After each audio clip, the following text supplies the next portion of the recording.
इस वक्त दिल्ली से बड़ी खबर आ रही है। दरियागंज पुरतशद्दुद एहतजाज का मामला, 10 अफराद हुए गिरफ्तार। दिल्ली पुलिस ने 10 अफराद को किया है गिरफ्तार। शहरियत तरमीमी कानून के खिलाफ कल दरियागंज में हुआ था पुरतशद्दुद एहतजाज। एक कार को किया गया था नजर आतिश। आपको एक बार फिर बता दें, दिल्ली से इस वक्त बड़ी खबर आ रही है। दरियागंज पुरतशद्दुद एहतजाज का मामला, 10 अफराद को गिरफ्तार किया गया। पुलिस ने 10 अफराद को इस सिलसिले में गिरफ्तार किया है। शहरियत तरमीमी कानून के खिलाफ कल दरियागंज में हुआ था पुरतशद्दुद एहतजाज। एक कार को किया गया था नजर आतिश।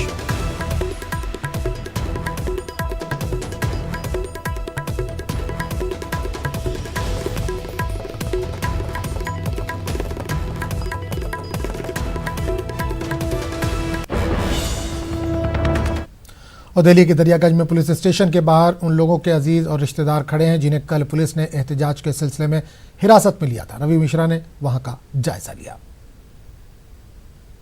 इस वक्त मैं दरियागंज पुलिस स्टेशन के पास मौजूद हूं। आप देख सकते हैं कि ठीक मेरे सामने सिलेरियो गाड़ी खड़ी है जिसको कल आग के भेंट चढ़ा दिया गया, आगजनी में इसको जला दिया गया और यहाँ पर काफ़ी हिंसा हुई, पथराव हुआ। पुलिस ने यहाँ पे वाटर कैनन का इस्तेमाल किया और लोगों को भीड़ को तितर बितर करने के लिए, भीड़ को संभालने के लिए यहाँ पर प्रदर्शनकारियों को डिटेन भी किया। आप देख सकते हैं इस गाड़ी को किस तरीके से जलाया गया है। इसके सारे सीट्स और जो भी इस गाड़ी का अंदर का इंटीरियर है, स्टीयरिंग है, सब पूरी तरीके से जल चुके हैं। और कल सुचारू रूप से ये प्रदर्शन चल रहा था। इस आसपास के इलाकों में भीड़ वहाँ पर उग्र नहीं थी, मगर कल अचानक भीड़ में किन आपत्तिजनक लोगों ने ये भीड़ में इस हिंसा को अंजाम दिया। पुलिस उनको तफ्तीश करने की कोशिश कर रही है। पुलिस ने काफ़ी लोगों को डिटेन भी किया है।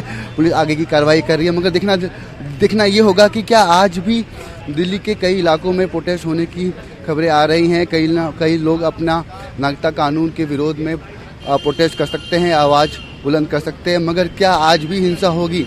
सवाल यह है शासन प्रशासन के लिए, क्योंकि कल कहीं ना कहीं दिल्ली में आगजनी की घटना, पथराव की घटना कहीं ना कहीं जो माहौल है वो ख़राब करती दिखाई देती है। अब देखना ये होगा क्या आज भी दिल्ली में जंतर मंतर, राजघाट जैसे इलाकों में प्रदर्शन होते हैं, क्या वो प्रदर्शन सुचारू रूप से सही होते हैं, क्या उसमें कोई हिंसा की खबर आती है? देखने वाली बात होगी।